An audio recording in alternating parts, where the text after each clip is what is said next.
If your deck can Synchro Summon, you're blessed, my man.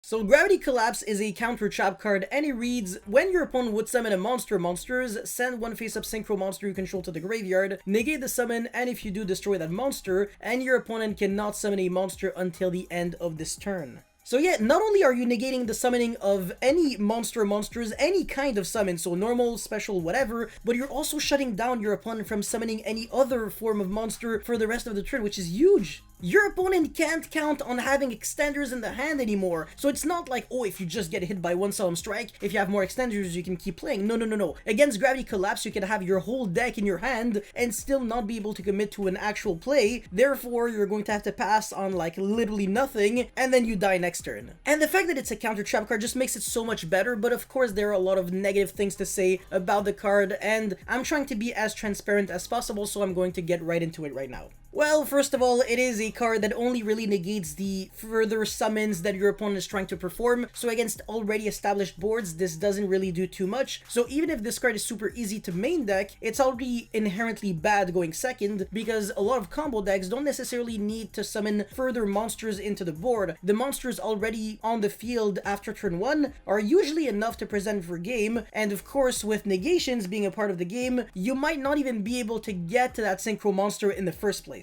Just requiring you to have a synchro monster on the field to even activate Gravity Collapse is already kind of huge. If we do get that new kind of Zodiac deck for synchros, so like one card synchros, it'll still not be great enough going second, so at best this is a side deck card depending on the meta, and at worst it's not even considered at all. I mean, yeah, the fact that you also have to give up on your synchro monster, it's not just, oh, if you control a synchro monster and that's it. You also have to send it from the field to the graveyard, so unless you're trying to send something like a Denglong, which obviously the TCG is banned, so that's kind of slightly impossible to do, you're never really going to kind of benefit off of Gravity Collapse. You're always going neg 1 or something, and if you have to start giving up your Crystal Wings or stuff like that, like actual powerful synchro monsters, it's not really worth it. So even a deck like Sword Soul, which is technically like the best synchro deck that we're gonna get in a while, I still don't see how it can abuse Gravity Collapse all that well. So at the end of the day, it's a really good card. Obviously, I'm not really saying the opposite, but at the same time, it's not necessarily the most practical card out there. So as long as cards like Solemn Strike, Solemn Judgment, whatever exist, you look at a card like Gravity Collapse and you're like, yeah, sure, this does trade like 1 for infinite, quote unquote. Not that it's not enough, but it's not necessarily playable enough to the point where you really want to dedicate space